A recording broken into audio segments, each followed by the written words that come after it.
तक।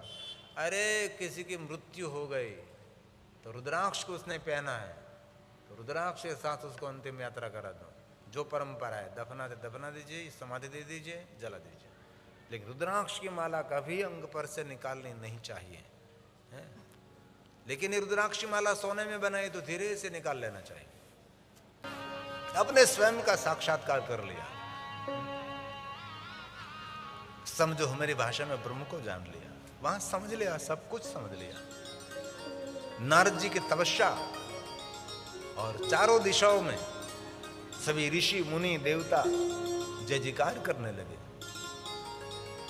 और कथा आपने सुनी होगी, इसीलिए इस कथा को बहुत विस्तार में नहीं करूंगा, क्योंकि रामचरितमानस में बहुत बार कथा सुनी आप सभी ने। जो कथा प्रेमी है उसके लिए, दुनिया में बहुत लोग हैं जिनको पता ही नहीं कथा क्या है, कथा की परंपरा क्या है।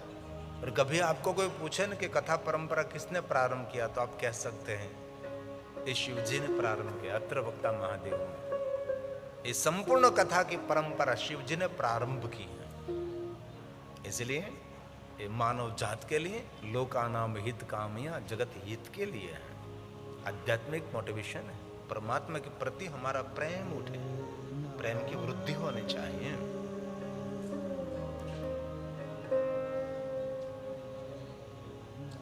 इंद्र को पता लगा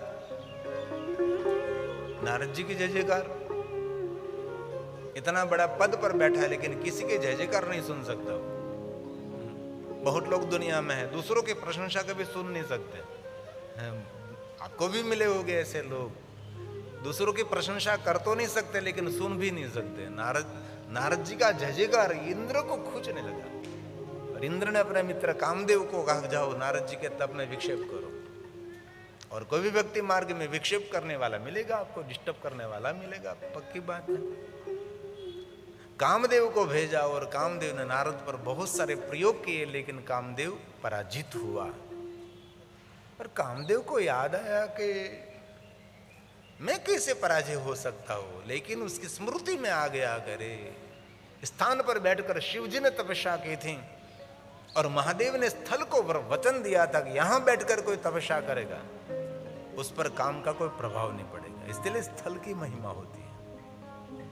हमने भी अनुभव किया है, कहीं कहीं हम कथा गाने के लिए जाते थे, स्थल ऐसा होता है, वैसे ही कथा होने लगती है। बहुत सारे ऐसे रस और रहस्य भरी हुई बात वैसे ही निकल पड़ती है। हमने भी सोचा कि ये बात कहां से मेरे पास आ गई, क्योंकि स्थल का प्रभाव रहता है। हम सभी को अनुभव है, बहुत ज्यादा नहीं कि थोड़ा सा अनुभव तो सबको मिला होगा। कभी किसी के घर आप जाओ तो किसी के घर जाने से बहुत सुकून लगता है, वाह क्या बात है, कितना शांति लगती है।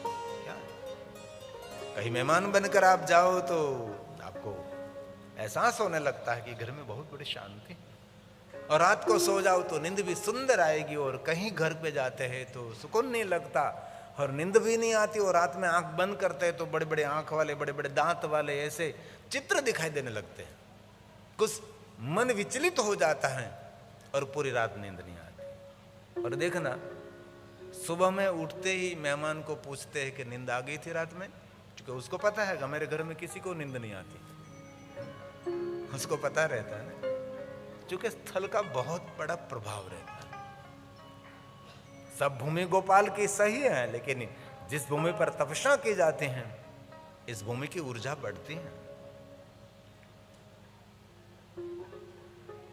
तो सभी देव ऋषि और नारद जी के महिमा गाने लगे। नारद जी अब तो शिव तुल्य हो गए, शिव जी ने काम पर विजय प्राप्त किया था, आपने भी। और जय जयकार, चारों तरफ नारद जी की वाहवाही और प्रशंसा होने लगी। नारद ने सुन लिया तो नारद के हृदय में पड़ा हुआ अहंकार का बीज अंकुरित हुआ, मैं शिव तुल्य हो गया, क्या बात है, मैंने तपस्या की।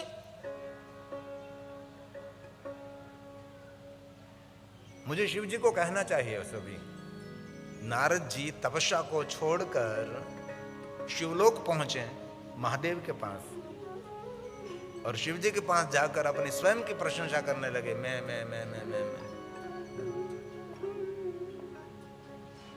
नारद ने अपनी सभी बात सुना दी।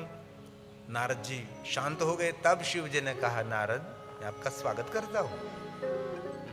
तो ये श्लोक महादेव ने गाया है कि शिव की दृष्टि में नारद जी की कितने श्रेष्ठ हैं।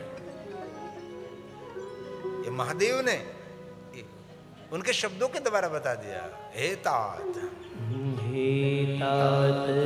नारद प्राज्ञ। हे तात, महादेव ने कहा नारद जी को, तात कहा। तात मतलब कोई छोटा शब्द थोड़ा है।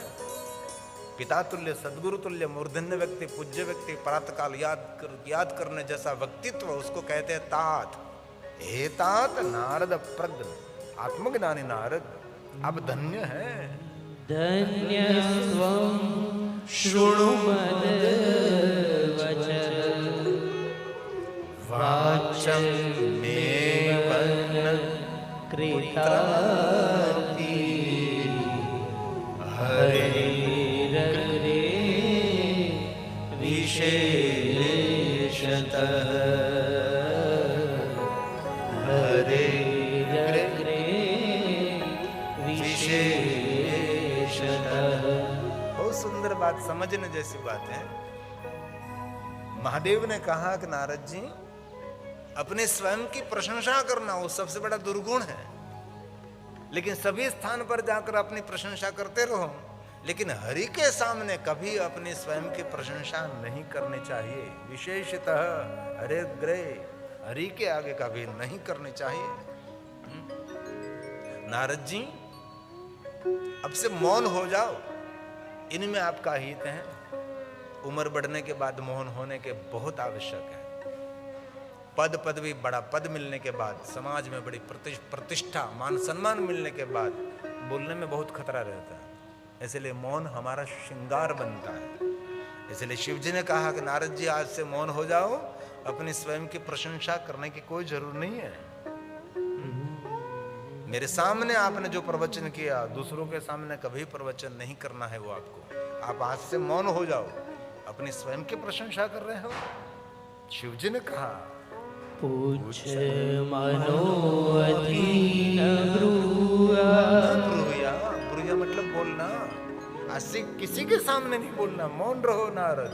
स्ववृतं मे यदूत्वा। कभी नहीं अपने स्व का वृतांत दूसरों को नहीं कहना चाहिए। क्या खा रहे, क्या पी रहे हैं, कैसे रहन सहन आपके, नहीं। स्ववृतांत दूसरों को कहना, उसको मेरी नीति सूत्र में उसको दुर्गुण कहा जाता है। अपने स्वयं का वृतांत गोप्य रखिए। नारद जी, मौन हो जाओ। गोप्यं गोप्यं सर्वथा हि नैव वाच्यं कदाचन। कभी नहीं, आज से कभी नहीं, कदाचन कभी नहीं। गोप्यम गोप्यम सर्वथा ही। जिनको कोई भी क्षेत्र में आगे बढ़ना है, जो रिटायर्ड हो गए वो तो हो गए, लेकिन जो कुछ जीवन में करना चाहते उनके लिए बहुत कुछ गोप्य रखना चाहिए। जीवन का रहस्य, जीवन का राज, और अपने जीवन के कोई ऐसी रस और रहस्य भरी हुई बात है, गोप्यम गोप्यम सर्वथा ही, दूसरों को कभी बतानी नहीं चाहिए। संपत्ति प्रदर्शन करने के लिए नहीं है, संपत्ति दर्शन के लिए। लेकिन आजकल लोग बहुत दिखावा करते हैं, है कुछ नहीं है? नीति सूत्रों में कहा, संपत्ति और पत्नी दिखावा करने के लिए नहीं है। इसलिए जीवन में बहुत सारी घटना होती हैं, दीवालों को भी कान रहता है। इसलिए आपके पेट में रहे वहां तक ठीक है, लेकिन एक बार मुख में से निकल गया पूरे गांव में फैल जाएगी। इसलिए बहुत सारी बातें हैं, अपने के पास रखिए।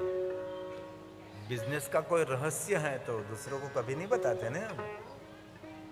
आप जिन क्षेत्र में आगे जा रहे हैं, क्षेत्र में कैसे आगे बढ़े, दूसरों को नहीं बताना चाहिए। कितना बड़ा रेस्टोरेंट हो, लेकिन वो कभी अपने रसोई घर को नहीं बताएगा वहाँ कैसे चल रहा है। सिर्फ भोजन का सबको टेस्ट खिलाते, चलो भोजन करो भाई, रसोई घर की छोड़ो, है ना। जीवन में भी ऐसा है।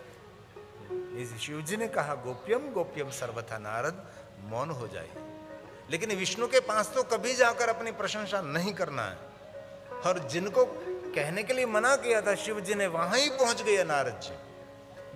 क्योंकि मनुष्य का लक्षण है ना, जितना आप वजन देकर बात कहोगे, दूसरों को नहीं कहना, दूसरों को नहीं, मैं कहता हूँ बहुत खानगी में, तो पहले किसी को कहने के लिए जाएगा, बाद में अपने घर पहुंचेगा। क्योंकि मनुष्य के पेट में सब कुछ रह सकता है, सब कुछ खा सकता है मनुष्य और पेट में रहता है, लेकिन बात किसी की पेट में नहीं रहती। ये बड़ा मनोविज्ञान है। नारद जी तो एक सुंदर चरित्र है, और विष्णु भगवान के पास पहुंच गए और विष्णु भगवान के सामने जाकर अपने स्वयं की प्रशंसा, मैंने तपस्या की, सारे ऋषि मुनि देवता सभी जय जयकार हो रहा है, और लोग कह रहे हैं कि मैं शिव तुल्य हो गया हूं। भगवान विष्णु जी ने प्रसन्न मुख मुद्रा सबको सुन लिया, और ऐसे लोगों को सुन लीजिए, प्रसन्नता से सुन लीजिए।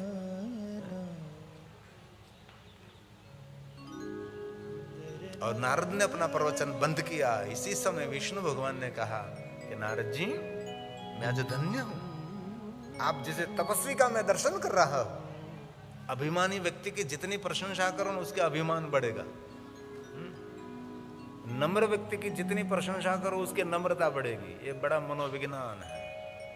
विष्णु भगवान ने सुंदर प्रयोग किया, नारद जी की और प्रशंसा करना, क्या बात है नारद जी, वाह वाह नारद जी।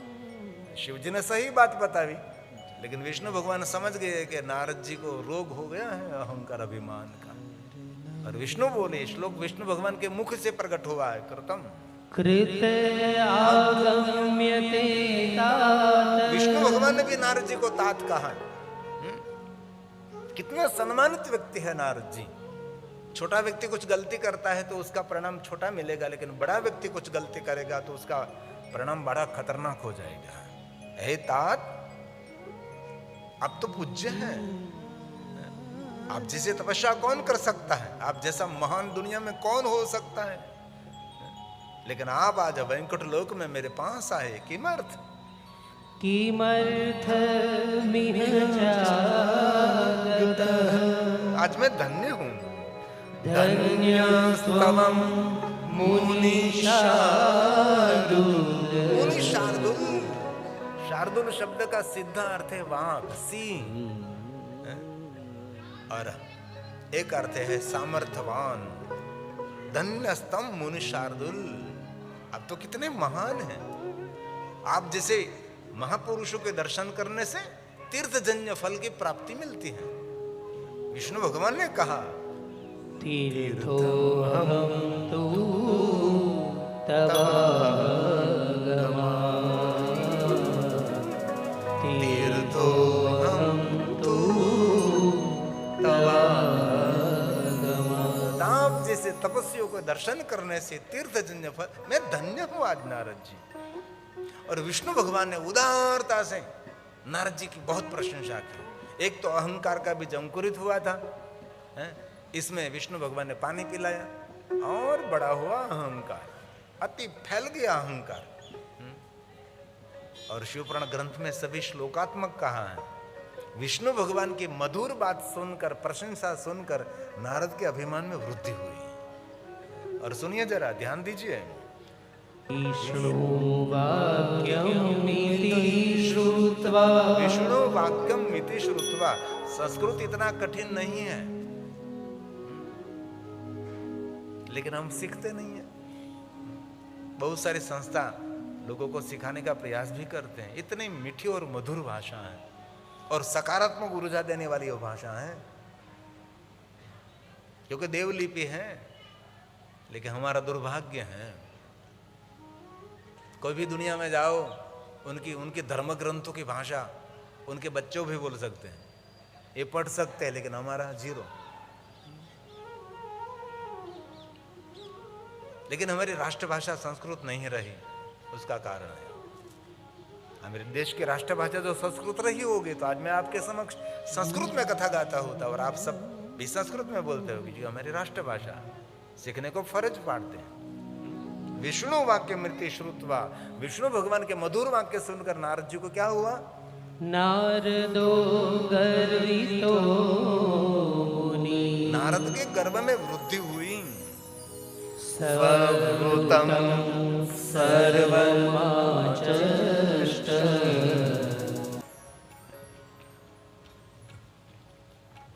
नारद जी भगवान विष्णु के पास पहुंचकर अनादर तो किया, नारद जी को बहुत कुछ विष्णु भगवान को सुना भी दिया, लेकिन नारद का क्रोध शांत हो गया, क्योंकि क्रोध बहुत समय पर नहीं रहता, कम समय पर रहता, लेकिन सर्व विनाश कर देता है ना। नारद जी के हृदय में संताप होने लगा, उद्वेग, बेचैनी होने लगी। नारद जी ने इसी समय विष्णु भगवान को कह दिया कि भगवान कुछ पता नहीं, कुछ अच्छा नहीं लग रहा है। तब विष्णु भगवान ने नारद जी को बताया कि नारद सुनिए, आपने कितना बड़ा तप किया था, शिव तुल्य हो गए थे, और नारद जी, महादेव ने आपको क्या कहा था, मौन होना, और आप भी मुनि है ना, नारद मुनि, मौन रहना वही आपका कर्तव्य है। लेकिन नाम नारद मुनि, लेकिन आप बोलते ही रहते हैं। मुनि का अर्थ है मौन रहना, लेकिन आप तो कभी मौन रहते ही नहीं, बोलते बोलते सब कुछ आपने खत्म कर दिया। शिव जी की बात आपने नहीं मानी। ठीक है नारद जी, जो कुछ हो गया हो गया, लेकिन शिवगण है, उसको उसका अनादर आपने कर दिया, उसको कह दिया कि आप दोनों राक्षस हो गए, श्राप दिया। नारद जी, आपके पुण्य का क्षय हुआ, और आपने मेरा भी अनादर किया। दूसरों का अनादर करने से कुछ नहीं मिलेगा, हमारा भी दुनिया में अनादर होने लगेगा।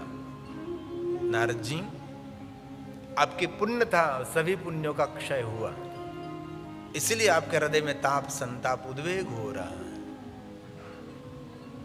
नारद ने कहा, भगवान आप मुझे कुछ मार्गदर्शन करें, अब मैं क्या कर सकता हूं, ये मेरी बेचैनी कैसे दूर कर सकता हूं मैं, मुझे हृदय में संताप हो रहा है, संताप में से मैं कैसे बाहर निकलूं, मुझे कुछ मार्गदर्शन करो गुरु। तब विष्णु भगवान ने कहा, नारद जी बहुत दूर जाने की कोई आवश्यकता नहीं है, मैं आपको बहुत सारे उपाय दिखाता हूं मन को शांत करने के लिए।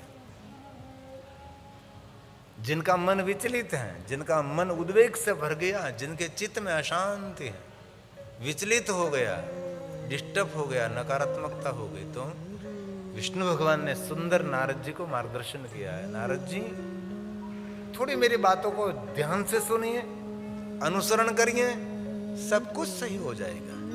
ये श्लोक विष्णु भगवान ने गाया है। मन अशांत है तो क्या करे, पहले विष्णु भगवान ने गाया, आपादमस्तकं सम्यक्, विष्णु भगवान बोल रहे हैं, भस्मनो धुल्यसादरम्। अपने बाल में पहले तो भस्म का त्रिपुंड कर दीजिए आदर के साथ। सम्यं, अपने अंग पर भस्म के त्रिपुंड करें, मन आपका शांत हो जाए। इसलिए तो हमारे शिव पुराण में कहा है कि 32 स्थानों पर भस्म के त्रिपुंड करें।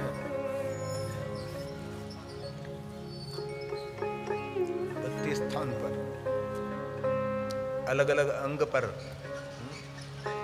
ये औषधि है भस्म। कोई भस्म का त्रिपुंड करके निकले तो कहते हम कहते हैं बड़ा शिव जी का भक्त हो गया। ऐसा नहीं, ये बहुत बड़ा विज्ञान है भस्म।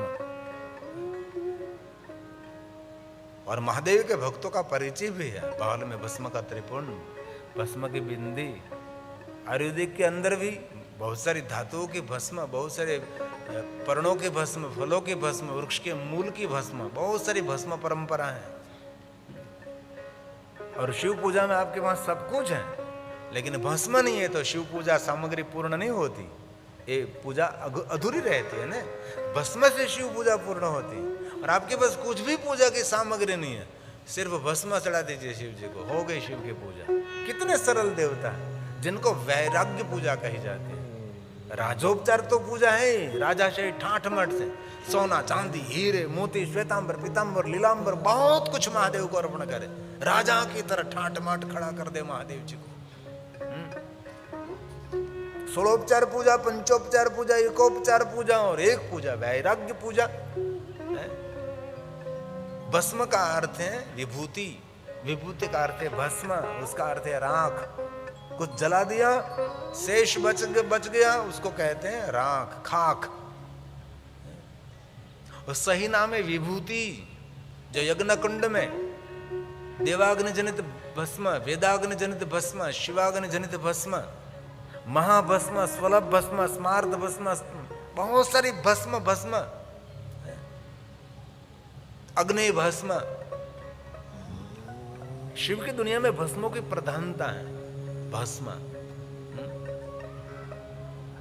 पता नहीं किस लोगों ने बात फैला दी, शिव जी शमशान की भस्म लगाते हैं। दिखाओ शिव महापट ग्रंथ के कोई श्लोक निकाल कर शिव जी ने भस्म लगाई शमशान की। कौन मर गया था, किस मुर्दे की भस्म लगाई? शिव जी के बारे में इतने गलतफहमी समाज में हुई, इतनी गलतफहमी दूसरे देवताओं की कभी नहीं हुई। अभी मेरे एक महात्मा के साथ सुंदर संवाद हुआ था। वो कहते थे कि नहीं, सती की भस्म लगाई शिव जी ने अपने अंग पर। मैं तो कहां से लगाई? तो कि सती दक्ष यज्ञकुंड में जलकर भस्म हुई। मैं तो गलत। बताओ मुझे सती कैसे गई? योगाग्नि को प्रकट किया, अपने शरीर को शांत कर दिया। सती का यज्ञकुंड में जलकर भस्म हुई थी। चलो भाई, सती यज्ञकुंड में जलकर भस्म हुई तो शिव जी शव कहां से लाए? तो शक्तिपीठों का प्रागट्य कैसे हुआ? है ना, जो कथा प्रेमी है उसको पता रहता है कथा का। जिन्हें कभी कथा नहीं सुनी वो तो कहां से कहां घूम जाएगा पता नहीं। जरूर पुष्पदंत ने कह दिया शमशान शिवा कीड़ा समरह, ये पुष्पदंत की बात है। लेकिन मैं तो ठोस प्रमाण मांगना चाहता हूं कि कहां, किस शमशान में, कौन मर गया था, इसके अंग में से भस्म तैयार हुई। विरोधाभास थोड़ा लगता है। और हम तो बोलते रहे शमशान की भस्म, शमशान की भस्म। ये पुष्पदंत ने गाया है। श्मशानेश्वा क्रीडा स्मरहर पिशाचा सहचरा। शाबाश। चिता भस्मालेपः श्रगपिनृकलोटी परिकरः। अमङ्गल्यं शीलं तव भवतु नामेवमखिलं। तथापि स्मर्तूणा वरद परमं मङ्गलमसि। वरद परमं मङ्गलमसि। शमशान की भस्म जरूर स्तोत्र में गायब है। जितने स्तोत्र है इसमें से वर्णन मिलता है, लेकिन पता नहीं। अब तक तो बहुत लोग ऐसा भी मानते थे कि महाकालेश्वर महादेव को शमशान की भस्म चढ़ते हैं। इतना झूठ महाकाल के लिए फैला दिया लोगों ने। कितना प्रचार किया, मुझे भी पता नहीं था। मैं जो आज से कथा क्षेत्र में निकला 30 साल पहले मैं बोलता था कि महाकाल को शमशान की भस्म नहीं चढ़ानी चाहिए। मैं विरोध करता था। क्यों चढ़ाते हैं शमशान की भस्म शिव जी को? बाद में हमको 2 साल पहले पता लगा। हम कथा गाने के लिए गए तो रात को 12 बजे किसी को महाकालेश्वर महादेव शिवालय में रहने का अवसर नहीं मिलता, कभी नहीं, किसी को नहीं, परमिशन नहीं मिलती। और मैं बड़ा भाग्यवान जीव रहा तो मुझे परमिशन मिली। तो मैं रात को 11:30, 12 बजे शिवालय में था। और वहाँ समय 5 ब्राह्मण रहते जो प्रधान पुजारी रहते, रमन गुरु जी से लेकर अन्य उसके साथ ब्राह्मण रहते, और कोई नहीं रहता। पूरा परिसर सिक्योरिटी को सौंप दिया जाता है, मिलिट्री को दे दिया जाता है, सिर्फ ब्राह्मण रहते हैं। और मैं अकेला बैठा था उसके पास। उस पवित्र ब्राह्मणों ने मुझे कहा, महाकालेश्वर महादेव के प्रधान पुजारी, ये रमन गुरु जी पुजारी है, रात की पूजा करते हो। तो बाबूजी हम यहाँ से किसी को भस्म देते हैं तो बाहर जाकर लोग फेंक देते हैं। तो क्यों फेंक देते हैं? उन लोगों के मन में ऐसा है कि हम जो यहाँ से भस्म दे रहे हैं वो सभी भस्म शमशान की है। तो हमने तो कभी यहाँ भस्म शमशान के महादेव को चढ़ाया ही नहीं है। ये बड़े कृपा कर रहा है मेरे पर, आशीर्वाद दे रहा है मुझे। ओम भास्कराय में दिवाकराय थी मही तन्नो सूर्य प्रचोदयात्। सूर्य नारायण। तो उसने बहुत बड़ी जिम्मेदारी मुझे दे दी कि सभी लोगों को कहते रह चुके, आप लाखों करोड़ों लोगों तक ये कथा पहुंचाते हैं, तो आप संदेश पहुंचा सकते हैं। तो उसने मुझे कहा कि हमने कभी पहले भी शमशान की भस्म महाकालेश्वर को नहीं चढ़ाई है और अभी भी नहीं चढ़ा रहे हैं, और यहाँ मेरे महाकालेश्वर परिसर में एक स्थान है भस्म बनाने का स्थान। हम स्पेशल शिवाग्नि जनित भस्म यहाँ निर्माण करते हैं। सद्योजात मंत्र से लेकर, अघोर से लेकर, ईशान से लेकर, तत्पुरुष है और गाय के उबले में से, और बहुत सारे पवित्र वृक्ष को लाकर जो विधि बताई उसके अनुसार हम भस्म यहाँ निर्मित करते हैं। वो भस्म से शिव जी का अभिषेक होता है सुबह सुबह में। लेकिन सारी दुनिया ऐसा मानते हैं कि शिव जी को शमशान की भस्म चढ़ाई जाती है, जिनको शिवाग्नि जनित भस्म कहते हैं। ये पंच मंत्र भस्म निर्माण करने के लिए ये प्रधान है। लेकिन शिव जी के बारे में ऐसी बात फैल गई। हमारे सेनापति है महाकालेश्वर, सभी लिंगों में सेनापति महाकालेश्वर। महाकाल वन है, देवताओं के तपस्थली है। और जो महाबलेश्वर है ना, वो चक्रवर्ती लिंग है, राजा है सबका। ऐसे एक एक शिवलिंगों की महिमा रहती है। और कभी उज्जैन महाकालेश्वर महादेव आप यात्रा करने का अवसर मिले तो वहां 84 शिवलिंग है ना, 84 महादेव कहते हैं। और ये महाकालेश्वर से भी प्राचीन है, युग प्राचीन, कल्प प्राचीन है 84 महादेव की यात्रा। 5 दिन लगते हैं, बहुत जल्दी करो तो 3 दिन लगेगा। हम गए थे, हमने बहुत बार कथा में बात कही और लोगों तक पहुंचने का प्रयास किया है कि कभी महाकालेश्वर महादेव जाने का अवसर मिले तो ये 84 महादेव की यात्रा करनी चाहिए। और वहाँ के स्थानिक मेरे मनोज पुरी जी हैं, जो मेरे पास बैठे टेलीविजन में देखिए तो ये पहला है 84 महादेव में, जो पहले देखो पहला था अगस्त्येश्वर महादेव। ये क्रमशः 84।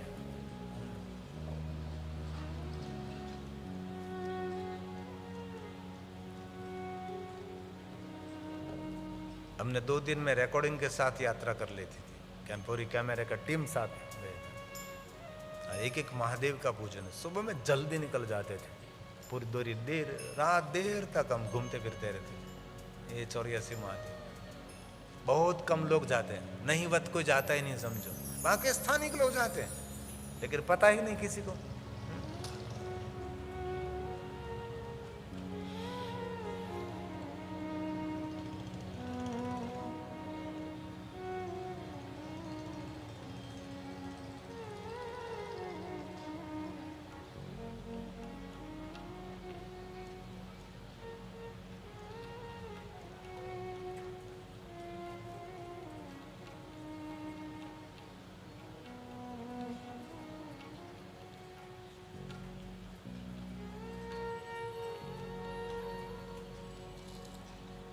एक एक महादेव जी की कथा है, इतिहास है उनका, वो है 84 महादेव।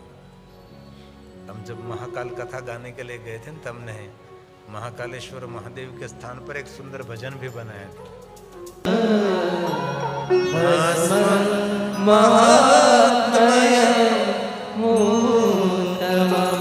भस्म के उत्तम महात्म्य को समझाइए जरा। सही नाम क्या है? विभूति। प्रश्न उठना चाहिए, विभूति को भस्म क्यों कहते हैं हम? सही नाम तो विभूति है, लेकिन उसको भस्म क्यों कहते हैं? तो शिवपुराण ग्रंथ में कहा विभूति को भस्म इसीलिए कहा जाता है, जो अपने भाल पर विभूति को धारण करता है उसके जन्म जन्मांतर के पाप जलकर भस्म हो जाते हैं, इसीलिए उसको भस्म कही जाती है। इसीलिए भस्म कहते हैं हम। बहुत सारे प्रकार हैं उसके, तो बहुत सारा प्रकरण है भस्म का, तो द्विविधम, अलग अलग अलग अलग अलग प्रकार हैं जो सर्व मंगलकारी हैं। द्विविधम भस्म संप्रोक्तम सर्वमंगलदं, सर्व का मंगल करने वाले भस्म है। हमने तो बहुत बार कथा में भस्म के बारे में इतना विस्तार किया, अब तो विस्तार नहीं करेंगे। कभी मन विचलित है ना, इधर उधर मन कहीं चैन नहीं हो रहा है, नहीं भोजन में रुचि, नहीं रहने में, परिवार में, कहीं भस्म के त्रिपुंड कर दीजिए। ध्यान मार्ग में भस्म की बहुत सारी महिमा भी है, हैं? तिलक तो हमारी परंपरा है, इसलिए भगवान व्यास जी ने सब कुछ लिखा है। भस्म क्या है? सर्व मंगल करने वाले, उसके अलग अलग प्रकार बताए। तत्प्रकार महं वर्षे सावधान तया शृणु। सावधान होकर सुनिए, टट्टार बैठ कर नहीं, मन से। सावधान तया शृणु। सावधान होकर सुनिए। भस्म के बारे में बताता हूं मैं। इसमें कहा है बहुत सारे प्रकारों का वर्णन किया, इतना बड़ा प्रकरण है शिव पुराण ग्रंथ में भस्म का, लेकिन सब अधिकारी हैं। ब्राह्मण, क्षत्रिय, वैश्य, शूद्र, स्त्री, विधवा, बालक, ब्रह्मचारी, गृहस्थ, वानप्रस्थी, सन्यासी, व्रती, सब भस्म धारण कर सकते हैं। जो भस्म की निंदा करता है वो नरकगामी होगा, ऐसा भी शिव पुराण ग्रंथ में कहा। जिनके भाल में भस्म है, इस मनुष्य के दर्शन करने से यानी तीर्थानि लोकेस्मिन्, सभी तीर्थों की यात्रा का फल मिलता है। किसी के भाल में भस्म का त्रिपुंड है, उसका दर्शन कर लिया, उसको हमने देख लिया, तो शिव पुराण ग्रंथ कहता है यानि तीर्थानि लोकेस्मिन् गन्धाद्या सरिता। जो भाल में भस्म का त्रिपुंड करता है उसको सभी तीर्थों की यात्रा और गंगा स्नान और सभी पवित्र नदियों का स्नान का फल मिलता है। हम वहां नहीं पहुंचेंगे स्नान करने के लिए, लेकिन जिन्होंने भाल में भस्म का त्रिपुंड कर लिया, समझो उसने सभी तीर्थों में स्नान कर लिया। स्नानो भवति सर्वत्र ललाटे स्त्रीपुण्डकम् ललाटे स्त्रीपुण्डकम्। जिनके ललाट में भस्म है, समझो उसने सभी तीर्थों की यात्रा कर ली। और सुंदर एक श्लोक में पकड़ कर लाया हूं। भस्म स्नान करने से जितने कण शरीर में अंग में प्रवेश करेंगे, भस्म स्नान करने वाला जितने कणों को शरीर में धारण करेगा, वो एक एक कण शिवलिंग को समान बनता है। अर्थात भस्म स्नान एक एक कण, भस्म स्नान करने से जितने कण अपने शरीर में रहेंगे, इतने कण शरीर में रहेंगे, भस्म के एक एक कण के बराबर इतने शिवलिंगों के पूजन का फल मिलता है। इसीलिए हमारे बहुत सारे महात्मा है ना, विशेष करके गिरनार में जो रहते भस्म स्नान करते, नागा बाबा जी में, एक नागा परंपरा हमारे संतों की परंपरा, जो कपड़े नहीं पहनते वो पूरे अंग पर भस्म का श्रृंगार करते हैं। तो जितने कण भस्म के अंदर छिद्र में प्रवेश करेंगे, ये सभी शिवलिंगों का पूजन का उसको फल मिलता है, ऐसे शिव महापुराण ग्रंथ में कहा है। भस्म स्नानेन यावन्तः कणाः स्वाङ्गे प्रतिष्ठिताः। इतने शिवलिंगों की प्रतिष्ठा हो जाती है अंग पर। हम भी कर सकते हैं, ऐसा नहीं, लेकिन विशेष करके महात्मा लोग करते हैं ना। तावन्ति शिवलिंगानि तनोधते धारक तनोधते धारक। इतने शिवलिंग उसने धारण किया, समझो है? हम तो भस्म की बिंदी भी नहीं करते हैं। भस्म का स्नान तो क्या शर्म आती है ना, बाजार में पानी पूरी खाने में किसी को शर्म नहीं आती, ऐसे भस्म के त्रिपुंड करने से शर्म आती है। हम अनपढ़ कहलाएंगे, हम तो बहुत सुधरे हुए लोग हैं। लिंग पुराण का आपको नहीं कह रहा हूं, मैं तो ऐसे ही बोल रहा हूं। आप सभी को कुछ नहीं, मैं ऐसे ही बोलता हूं। और बहुत सुंदर बात करिए, श्लोक लिंग पुराण का है। जो बात शिव पुराण में नहीं मिलती वो लिंग पुराण में मिल जाएगी, लिंग पुराण में, स्कंद पुराण में मिल जाएगी। और हम गौरव करते कि 18 पुराण में महादेव की महिमा है। 18 पुराण में कोई ऐसा पुराण नहीं जिनमें शिव नहीं है। शिव सभी जगह पर है ना।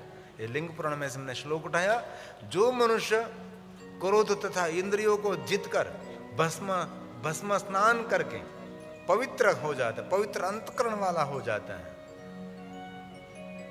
उसको मेरा सानिध्य मिलता है, शिव जी ने कहा, और पुनर्जन्मों से मुक्त हो जाएगा। कितनी सुंदर बात है। पहले तो क्रोध को संयमित करें, इंद्रियों को अपने वंश में रखें, अपने को पवित्र करके भस्म स्नान करें। क्या बात है, पुनर्जन्म से मुक्त हो जाएगा। और अंत में तो कहा वही मेरा स्वरूप बन जाएगा। शिव जी ने स्वयं ने कहा ये सब हो सकता है, नहीं हो सकता ऐसा नहीं। हम संसारी है, हमारे से कुछ भी नहीं हो सकता, ऐसा कुछ है ही नहीं, सब लोग कर सकते हैं। भस्म स्नान विशुद्धात्मा जीत क्रोधो जितेन्द्रिय मत्समीपम समागम्य। वो मेरे तक पहुंच सकेगा। शिव ने कहा न भूयो विनिवर्तते न भूयो विनिवर्तते। कि क्या महिमा बताए। ये तो बहुत कम शब्दों में, बाकी तो इतना बड़ा विस्तार है शिव पुराण ग्रंथ में। भस्म प्रकाशित करते हैं, कल्याण करते हैं, आपको तेजस्वी बनाते हैं भस्म, समस्त पापों को नाश करते हैं भस्म। जिनके अंग पर भस्म निरंतर स्थित रहती है, रुद्रा एवं संशया, और साक्षात रुद्र कहलाता। ऐसे बहुत लोग हैं ना दुनिया में, इस तरफ तो नहीं है लेकिन दक्षिण भारत में देखना, यहां तो मुंह पर पहुंच गए। भारत के पंजाब और कश्मीर है ना, पहले कश्मीर में पंडित अमीर थे, अब कश्मीर रह गया, अमीर चले गए सब। और दक्षिण भारत जहां रामेश्वर भी रहते हैं, वहां किसी को देखो आप कितने बड़ा ऑफिसर प्रोफेसर, लेकिन कभी भस्म का त्याग नहीं करते लोग। पुरुष हो और नारी हो, सबके बारे में भस्म रहते हैं। इसलिए शिव पुराण ग्रंथ में कहा सभी पापों को नाश करने वाले भस्म है। मन को स्थित करते, मन को शांत करते हैं, मानसिक पीड़ा को दूर करते हैं भस्म, ऐसा शिव पुराण ग्रंथ कहते हैं। भासते भस्म शुभम भावयते च। शुभ करते हैं, मंगल करते हैं भस्म। अनुभव तो करना, कभी मन विचलित हुआ, कहीं मन चैन नहीं, भस्म का त्रिपुंड कर लीजिए। और भजसाम सदाशिव, भजसाम सदाशिव, जीवाग्रे वर्तते तस्य सफलम जीवितम। जिनके जीवा पर शिव बैठ गया, शिव का नाम रह गया, सफल जीवन हो जाएगा। है? ये भी लिंग पुराण का श्लोक है। भासते भस्म शुभम भावयते च यत् भक्षणात् सर्वपापानां। सभी पापों का भक्षण कर लेते हैं। भस्मेति परिकीर्तितं भस्मेति परिकीर्तितं। शिव परंपरा में भस्म की बहुत बड़ी महिमा है। कभी आप महादेव की पूजा करो ना, तो भस्म की बिंदी और भस्म के त्रिपुंड के बिना कभी पूजा नहीं हो सकती। भले कोई बाहर कोई पार्टी में जाओ तो नहीं करे, लेकिन घर में है तो भस्म का त्रिपुंड करें। कभी भी कर सकते हैं, सुबह में, दोपहर, शाम को, रात को है? और वहां तक कहा कि कभी आप अपवित्र हैं और भस्म का त्रिपुंड कर लिया तो आप पवित्र बन जाते हैं, ऐसी भी बात है। ये भस्म की महिमा है। शिवजी अंग पर भस्म धारण करते, अंग विभूति लगावे।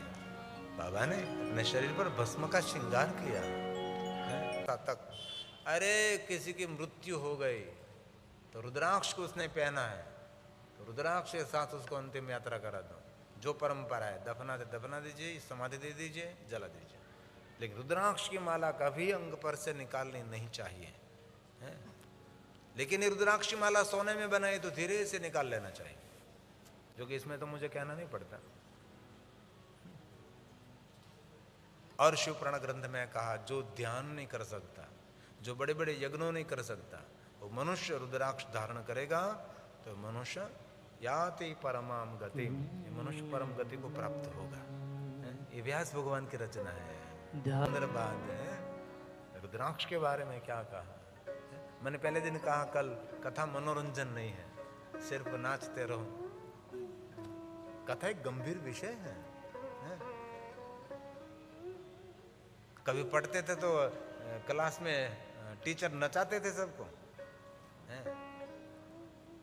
टीचर गंभीरता से पढ़ाते थे हमको, कोई विद्यार्थी ध्यान नहीं रखता था, ध्यान ना दे, है ना? तो ये भी एक स्कूल है, पढ़ने के लिए है, कुछ सीखने के लिए हम आए हैं। नचाता रहूं मैं आपको, और सारे हंसे हंसाने का दृष्टांत देता रहूं, दे सकता हूं जरूर, ये पहले मैं भी ऐसा ही करता था।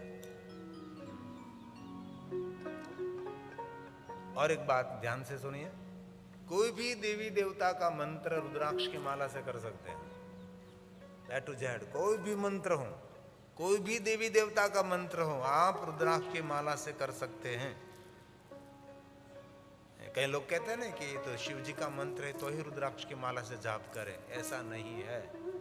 पूरा एक माला शास्त्र है, काष्ठ की माला, चंदन की माला, तुलसी की माला, धातु की माला, मोती की माला, है ना? और माला माल करने वाली कोई माला है तो ये माला है रुद्राक्ष की माला, है ना? सभी मालाओं में वो राजा है, राजा सभी मालाओं में श्रेष्ठ है, ये रुद्राक्ष है ना? ये मैं नहीं कह रहा हूं, शिवपुराण ग्रंथ में कहा कि कोई भी मंत्र अन्य मालाओं से जाप करे तो समान फल मिलता है, लेकिन रुद्राक्ष की माला से जाप करे तो कोटि गुणम भवे, कोटि गुना फल मिलता है रुद्राक्ष की माला से।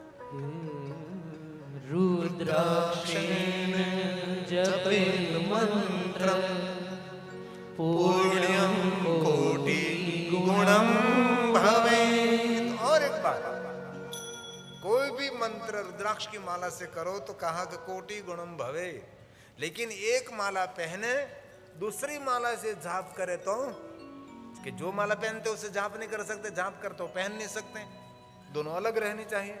एक माला पहनकर दूसरी माला से जो जप करेंगे उसके लिए कहा 10 कोटि गुणं पुण्यं धारणा लभते नरः। इसलिए एक माला पहननी चाहिए, दूसरी माला से जाप करना चाहिए। जाप करने वाली माला एक बड़ी रुद्राक्ष वाली होनी चाहिए, जी वो जाप करने में ठीक रहती है। हृदय के बरोबर माला रखनी चाहिए, एकदम टट्टार बैठकर, नाभि तक गहरे श्वास लेकर, दृष्टि नाक पर रखकर, ओठ से कान तक आवाज सुनाई दी, इतनी आवाज से मंत्र जाप करेंगे तो मन आपका भटकेगा नहीं, मन विचलित नहीं रहेगा। मंत्र जाप करते समय आंख खुले रखोगे तो सब दिखाई देता है, बंद रखोगे तो अंदर का सब कुछ शुरू हो जाता है, विचारों का विंटोड़। और इसीलिए ओठ से कान तक ध्वनि के साथ जोड़कर आप पंचाक्षर मंत्र, कोई भी आपका इष्ट मंत्र है उसका जाप कर सकते हैं। ये पूरा विज्ञान है, 2 अंगुली को छोड़कर ये 3 से जाप करना चाहिए। ये भी बहुत बड़ा विज्ञान है, ये तो ऋषि मुनियों ने इतना संशोधन किया है। ये आरोग्य के लिए, हेल्थ के लिए, मन की प्रसन्नता के लिए, मन की प्रफुल्लता के लिए है सब कुछ। 10 कोटि गुणम धारणा लभते नरः। और शिवपुराण ग्रंथ में कहा रुद्राक्ष धारणम प्रोक्तम महापातक नाशनम, जो रुद्राक्ष को धारण करता है महापातकों में से, नेगेटिविटी, महापातक, पाप मतलब नेगेटिविटी, सकारात्मक हमारी कोई विचारधारा नहीं, सकारात्मक हमारा कोई व्यवहार नहीं, उसको कहते हैं पाप, महापातक। रुद्र संख्या शतम धृत्वा, 1100 रुद्राक्ष पहनना चाहिए, 1100, इतने 11 माला पहने। कितने रुद्राक्ष पहने ये भी कहा है, सुनिए जरा। रुद्राक्षं धारणं प्रोक्तं महापातक नाशनम। मैं नहीं कह रहा हूँ, शिवपुराण ग्रंथ की बात है, मैं सिर्फ मध्यस्थी हूँ। रुद्र संख्या शतं धृतं, जिनके अंग पर 1100 रुद्राक्ष हैं वो रुद्र रूपो भवे नर, साक्षात रुद्र का स्वरूप, रुद्र रूपो भवे नरः। तो आज से 11 माला पहन लीजिए, रुद्राक्ष की माला पहनकर पटियाला में निकले, लोग बोलने लगेगा और लग गई, महादेव का भक्त हो गया आज से, न्याला न्याल बोलबाला होगी उसकी, है? इसीलिए शिवपुराण ग्रंथ में कहा 1100 न पहन सके 108 पहने, 108 न पहन सके 54 पहरे, ये नहीं हो सके 27 पहरे, ये नहीं हो सके 11 रुद्राक्ष, 9 पहने, 7 पहने, 5 पहने, 3 रुद्राक्ष पहना जाए। एक रुद्राक्ष जिनके कंठ में होता है वो उस पर नीलकंठ की कृपा रहती है। आजकल रुद्राक्ष के गहने भी मिल रहे हैं ना, कंकन में रुद्राक्ष, अंगूठी में रुद्राक्ष, बुट्टी में रुद्राक्ष, मंगलसूत्र में रुद्राक्ष। आजकल सोने चांदी के इतने गहने रुद्राक्ष के मिल रहे हैं। क्यों? सबको पता लग गया कि इस रुद्राक्ष में कुछ ऊर्जा है, एक औषधि है। रम रुद्र रोगनाशय धन्वंतरी है रुद्र, एक धन्वंतरी का स्वरूप है जो आरोग्य देता है। धन्वंतरी अमृत कुंभ लेकर घूमता फिरता रहता है भगवान धन्वंतरी है। जो वैद्य है ना वो धन्वंतरी की पूजा करते हैं, वो धन्वंतरी का आराधन करते हैं, रोज धन्वंतरी के स्तोत्र का गायन करते हैं। धन्वंतरी को याद करने मात्र से मनुष्य को आरोग्य मिलता है। वो है अमृत कुंभ लेकर निकला धन्वंतरी समुद्र मंथन के समय वैद्य ऋषि हुए, उसने वैद्यनाथ महादेव के शिवलिंग की स्थापना की। अश्विनी कुमारों ने वहां महादेव की उपासना की। वो है रुद्राक्ष की महिमा। इसलिए कोई वर्ण भेद नहीं है, सभी वर्ण के लोग रुद्राक्ष पहन सकते हैं। एक बात कहूं, जिन अपवित्रता का वर्णन यहाँ से मैं नहीं कर सकता, क्योंकि शब्दों की गरिमा होती है, शब्दों की कोई मर्यादा होती है। तो जिस अपवित्रता का वर्णन मैं यहाँ से नहीं कर सकता, ऐसी अपवित्र अवस्था में रुद्राक्ष पहन सकते हैं आप। कोई भी अपवित्र अवस्था में आप रुद्राक्ष पहन सकते हैं, कोई भी वर्ण का, कोई भी आश्रम का। 24 घंटे सदैव रुद्राक्ष धारिया। शिवपुराण ग्रंथ में कहा स्त्री शूद्राणाम, शूद्र की नारी कोई हो, ऐसा मैं नहीं मानता, लेकिन इसमें कहा है तो मैं आपको कहता हूँ, संदेश दे रहा। मैं एक संदेशावाहक हूँ, मेरा कोई विरोध नहीं करे। सर्व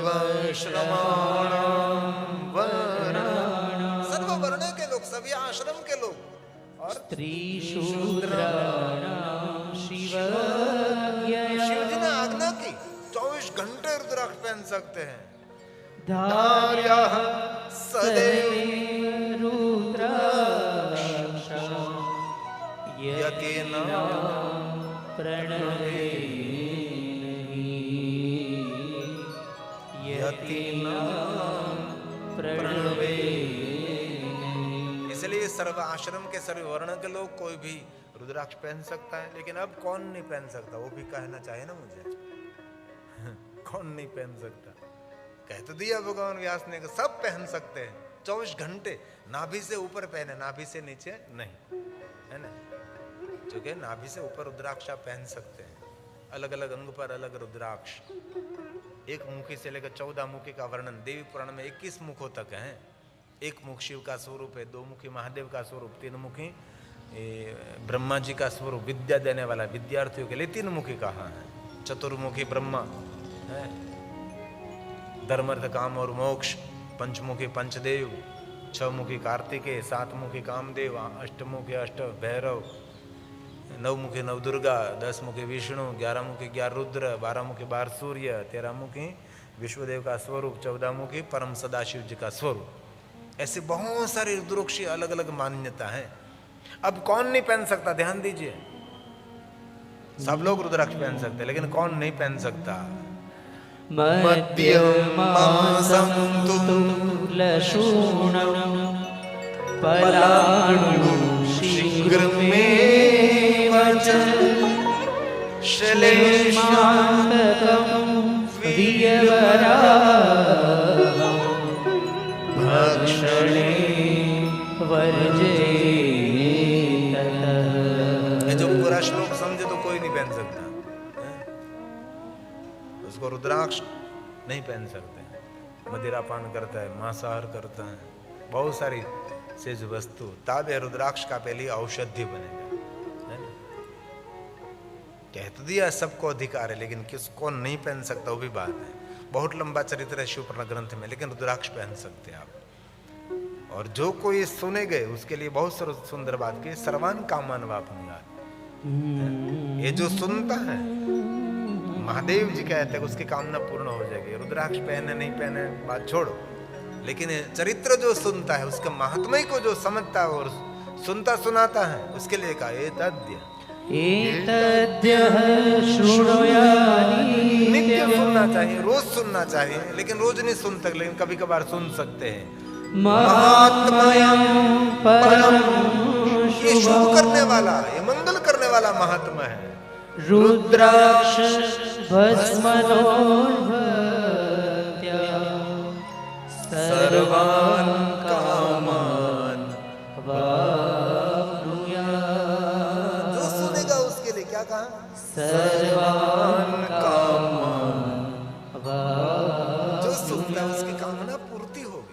श्रवण करने मात्र से क्या व्यास भगवान ने महिमा दिखा दी। यह सर्व सुखम भुक्तवा, जो सुनता है उसके लिए सब कुछ सुलभ होगा, दुर्लभ कुछ भी नहीं रहेगा। ये व्यास भगवान का आशीर्वाद समझो, व्यास भगवान का वचन समझो। ये जो सुनता है, हम लगातार 4 बजे सुन रहे हैं, तो सुनने की कुछ तो महिमा होगी श्रवण करने से।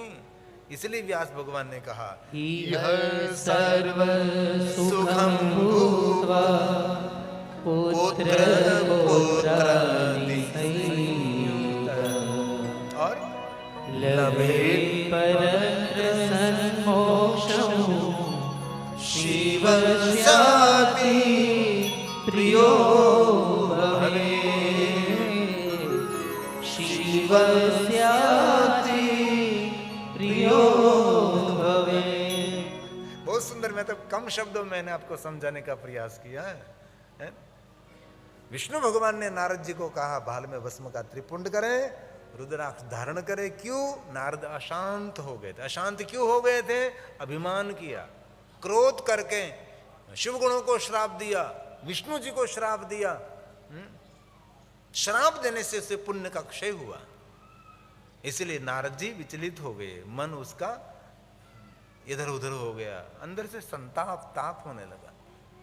भाल में भस्म का त्रिपुंड करिए, आपको सहाय करेंगे। रुद्राक्ष तो धारण करें, रुद्राक्ष आपके मन को प्रफुल्लित आह्लादित आनंदित करेंगे। अब तीसरी बात सुनो, ये विष्णु भगवान नारद जी को बता रहे हैं। क्यों बता रहे हैं? मन अशांत था, मन को शांत करने के लिए हम क्या करें?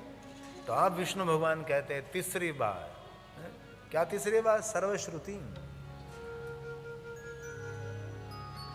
सर्वश्रुति श्रुतम शैवम मंत्र जपक षडक्षरम। सर्वश्रुति श्रुतं शैवम्। कितनी बड़ी बात, कितनी गर्वित बात कही। जिन मंत्र के महिमा वेद पुराण निरंतर गाते हैं, जो शिव जी का मंत्र है, जिन मंत्र का अक्षर 6 अक्षर है, इस मंत्र का जाप करो। बोलो वो कहां से निकाले? मंत्र का कोई नाम तो नहीं, उच्चारण तो नहीं। विष्णु भगवान ऐसे ही कहते। क्या कहा? सर्वश्रुति।